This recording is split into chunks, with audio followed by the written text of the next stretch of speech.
Allah cap taek. Loh. Dengarkan ini. Sekali lagi saya ulang ya. Ini yang paling membuat kita sakit hati.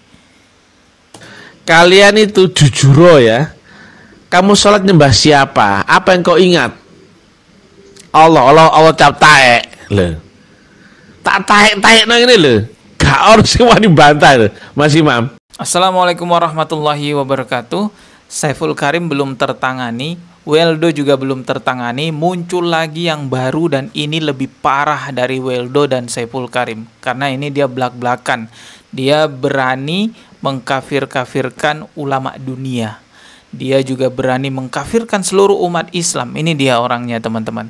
Bahkan dia berani mengucapkan kata-kata kotor. Video ini agak panjang, guys ya. Jadi kita dengarkan dulu aja ocehan dia. Saya akan tanggapi lebih lanjut setelah kita nonton videonya ini ya.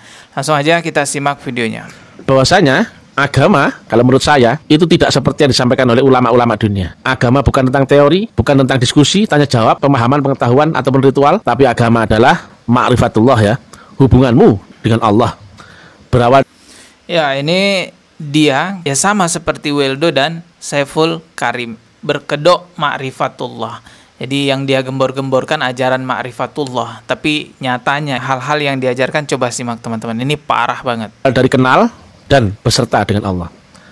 Maka jalan menuju ma'rifat adalah lewat metodologi. Karena harus sampai ma'rifat baru dia mulai beragama. Awaluddin ma'rifat. Jadi bukan tentang teori, cerita, omong kosong, diskusi, tanya jawab, mudzakarah yang nggak penting ya. Ngaji bagi saya nggak penting ya. Karena ngaji pun ya, Nabi nggak mengajarkan mengaji Quran yang itu ya. Beliau kalau mengajarkan kitab yang itu ya, pasti dusta. Karena beliau seorang yang tidak bisa membaca dan tulis. Nah, padahal beliau seorang guru, berarti beliau tidak mengajarkan Quran yang tertulis lafal ataupun huruf. Jelas ya? Benar soal jelas ya? Demikian juga buktinya ya, Nabi tidak membukukan, memusafkan Quran di zaman itu. Demikian juga Sayyidina Abu Bakar, Umar, baru kemudian Sayyidina Utsman baru dibukukan. Berarti ngaji tidak penting karena tidak diajarkan Nabi, dan itu pun bid'ah. Lah apa? Jadi sangatlah keliru ya kalau orang berbondong-bondong mengaji Quran, mulai membaca, nahwu, menghafalkan arti dan sebagainya. Itu salah, karena bukan Quran yang itu yang diajarkan Nabi. Kok berani bang? Iya jelas ya. Nabi mengajarkan kitab yang qadim. Makanya beliau menyampaikan agama diawali dengan baiat. Jadi ya, siapapun yang tidak lewat baiat, berarti mereka tidak akan kenal kitab yang qadim, Quran yang qadim. Mereka hanya akan membaca Quran yang mushaf. Akan hal ini Mr. TM tahu. Inilah kelemahan ulama-ulama dunia, yang mereka hanya tahu teori, pengetahuan, pintar-pintar membaca, nafsir, akal, kemudian menghafal, tapi tidak tahu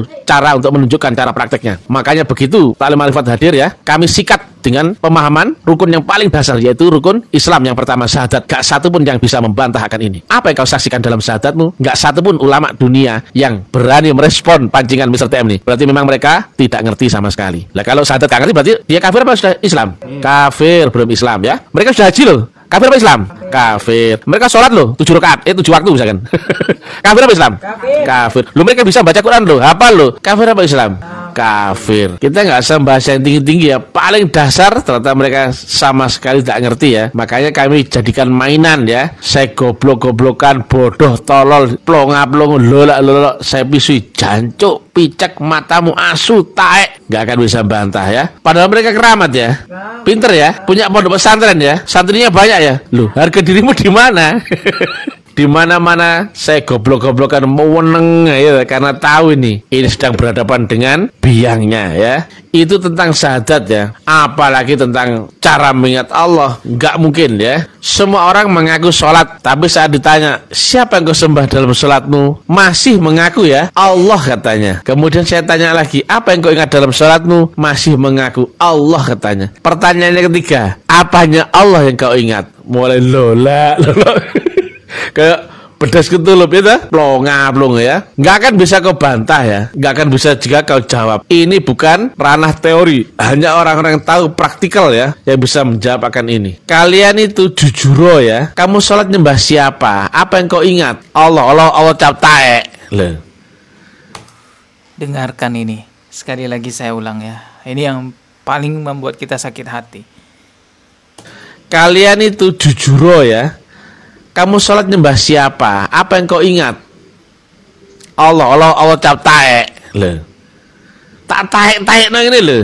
Gak harus semua dibantah loh, Mas Imam. Taek. goblok lho. Ngono gak dibantah. Mereka mengaku mengingat Allah. Sekarang saya tanya ya, apanya Allah yang kau ingat? Blok goblok beda kayak itu. Lola. Harga dirimu mana?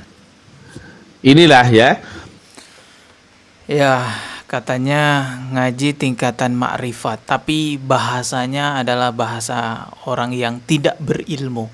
Sekelas ngaji makrifat keluar ucapan-ucapan kayak gitu. Ini logikanya di mana? Coba berpikir. Betapa banyaknya umat Islam di Indonesia yang tertipu dengan aliran-aliran sesat, ikut dalam aliran-aliran sesat karena aliran sesat tersebut berkedok makrifat. Teman-teman, saya ulang lagi, mana ada guru makrifat yang sedang berceramah lalu menyebutkan kata-kata kotor kepada ulama-ulama, menyebutkan kata-kata kotor kepada Allah Subhanahu wa taala. Itu kotor banget loh. Allah cap tae. Orang seperti itu yang kalian jadikan guru makrifat. Astagfirullahaladzim. Dan narasi-narasi dia tadi di videonya itu narasi receh semua. Dia bilang ngaji itu nggak penting. Rasulullah aja nggak pernah ngajaran ngaji. Buktinya Rasulullah nggak bisa baca, Rasulullah nggak bisa nulis. Terus dia bilang juga syahadatnya umat Islam itu apa? Kan katanya menyaksikan. Siapa yang disaksikan? Emang kamu udah lihat Tuhan? Narasi-narasi seperti itu adalah narasi receh yang biasanya digunakan oleh misionaris untuk memurtadkan umat Islam. Sebelum saya jadi YouTuber, saya sudah tahu ada narasi-narasi kayak gitu. Oh, syahadatnya umat Islam itu nggak sah, katanya menyaksikan. Mana yang disaksikan? Kan nggak kelihatan. Itu narasinya orang-orang kafir, misionaris yang mau memurtadkan umat Islam. Dari kecil kita sebagai muslim itu sudah diajarin bahwa syahadat itu bukan kesaksian mata. Syahadat itu kesaksian iman, ikrar, penyebutan, pengucapan bahwa tiada Tuhan selain Allah dan Nabi Muhammad adalah utusannya. Saya udah jelaskan di video kemarin bahwa tidak semua memberi kesaksian itu harus melihat. Contohnya yang paling mudah kita temukan adalah di persidangan itu selalu menghadirkan saksi ahli. Saksi ahli itu tidak pernah melihat kejadiannya seperti apa, tapi diminta kesaksiannya. Bahkan kesaksian saksi ahli itu bisa memberatkan ataupun meringankan hukuman. Kenapa saksi ahli itu dimintai keterangan, dimintai kesaksiannya? Karena dia punya ilmu di bidang itu. Sama, kita umat Islam itu punya ilmu pengetahuan tentang Allah dan Rasulnya, sehingga kita bersaksi bahwa tiada Tuhan selain Allah dan Nabi Muhammad adalah utusannya. Terus dia bilang juga tadi, kalian jujur aja, kalian sholat itu yang kalian sembah siapa? Yang kalian ingat siapa? Allah. Terus dia ucapkanlah kalimat kotornya itu. Seolah-olah dia meledek umat Islam, nyembah Allah tapi tidak pernah melihat Allah. Wah, dia ledek tuh umat Islam seperti itu. Makanya baca surah Al-Baqarah ayat kedua sampai ketiga biar paham. Jelas sekali Allah berfirman, "Zalikal kitabu la raiba fi hudan lil muttaqin." Kitab Al-Quran ini tidak ada keraguan padanya, petunjuk bagi mereka yang bertakwa. Siapa yang bertakwa itu? Jawabannya ada di ayat berikutnya. Allazina yu'minuna bil ghaibi wa yuqimuna sholata wa mimma razaqnahum yunfikun. Yaitu orang-orang yang beriman kepada yang gaib, menegakkan sholat dan menginfakkan sebagian rezekinya yang kami anugerahkan kepada mereka. Jadi jelas sekali bahwa orang-orang mukmin yang bertakwa kepada Allah, yaitu dia yang menegakkan sholat walaupun tidak melihat Allah. Karena Allah itu gaib. Terus dia bilang juga tadi, ngaji itu bid'ah, nggak penting. Karena Rasulullah pun tidak pernah mengajarkan ngaji. Iya, kata siapa seperti itu? Astagfirullahalazim. Jelas-jelas sebelum Rasulullah wafat, beliau itu bersabda bahwa ada dua perkara yang mana jikalau umat Islam berpegang teguh kepada dua perkara itu tidak akan tersesat, yaitu Al-Quran dan Sunnah. Jadi ngaji, belajar Al-Quran, belajar hadis, ya jelas penting lah, itu Rasulullah yang bilang. Astagfirullahalazim. Semoga tidak banyak yang terpengaruh ya dengan orang itu tadi ya. Ketemu lagi di video berikutnya. Subscribe dan juga loncengnya ditekan sebagai notifikasi. Wassalamualaikum warahmatullahi wabarakatuh.